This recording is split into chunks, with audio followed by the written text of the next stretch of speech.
Welcome to our channel. இன்னைக்கு நம்ம என்ன பார்க்க போறோம்னா, எக்ஸாம் எழுத ஒரு பிளேஸ்க்கு போகிறோம். அது என்னன்னு பார்க்கலாமா? காலையிலேயே டீயை குடிக்காம வேலை ஆரம்பிக்காத டீயை குடிச்சிட்டு நானும் என் ஃப்ரெண்டும் கிளம்பிட்டோம். அப்படியே ஜங்ஷனுக்கு அப்பா கூட போயிட்டு இருக்கும்போது சன்ரைஸ் ரொம்ப நல்லா இருந்துச்சு. அதை வீடியோ எடுத்துகிட்டு போனால் ட்ரெயின். என்னதான் நம்ம பெரிய பொண்ணு ஆனாலும் ட்ரெயினை பார்த்தா இன்னும் நமக்கு ஒரு சந்தோஷம் இல்லை. அந்த சந்தோஷத்தோடையே நாங்கள் அப்படியே ஜங்ஷனுக்கு வந்துட்டோம். நாங்கள் வந்து பஸ்ஸுக்காக ரொம்ப நேரம் வெயிட் பண்ணோம். ரொம்ப நேரம் கழிச்சு ஒரு பஸ் வந்துச்சு. அந்த பஸ்ஸில் நானும் என் ஃப்ரெண்டும் ஏறி போய்கிட்டு இருந்தோம். அதுக்கப்புறம் போகும்போது 2 சைடுமே ரொம்ப பச்சை பசேல்னு இருந்துச்சு. ரொம்ப நாளுக்கு அப்புறம் இந்த மாதிரி ஒரு இடத்த பார்ப்போம் அப்படின்னு பாட்டுக்கிட்டு ரசிச்சுட்டே போயிட்டுருந்தோம். அதுக்கப்புறம் காலேஜுக்கும் வந்தாச்சு. அங்கே வந்து பார்த்தா யாருமே இல்லை. பிகாஸ் அவ்வளோ சீக்கிரம் நாங்கள் அங்கே போயிருக்கோம்.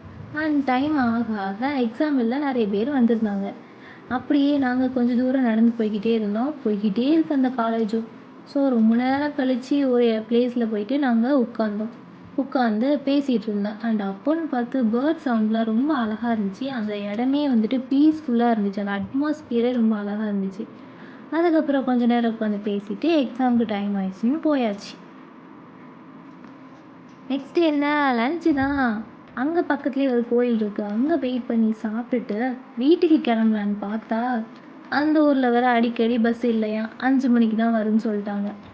ஸோ அகெயின் காலேஜுக்குள்ளே போய் வெயிட் பண்ணலான்னு சொல்லிட்டு காலேஜுக்குள்ளேயும் போயிட்டோம். அங்கே போயிட்டு என்ன பண்ணுன்னு தெரியாமல் திருன்னு முழிச்சிட்டு இருந்தா 2 பேர். சரி ஓகே, கேண்டீனில் போயிட்டு டீ குடிக்கலான்ட்டு டீ குடிக்க போனால் இதுதான் விதின்னு சொல்லுவாங்களா இல்லையான்னு தெரியல. நாங்கள் போகிறதுக்கு முன்னாடி வரைக்கும் அது ஓப்பனில் இருந்துச்சு. நாங்கள் போகும்போது கரெக்டாக க்ளோஸ் பண்ணிட்டாங்க. ஸோ சேட் அப்படின்னு சொல்லிட்டு ஒரு 4 மணிக்கு போல் நாங்கள் கிளம்பிட்டோம். அவ்வளோதான், டாட்டா.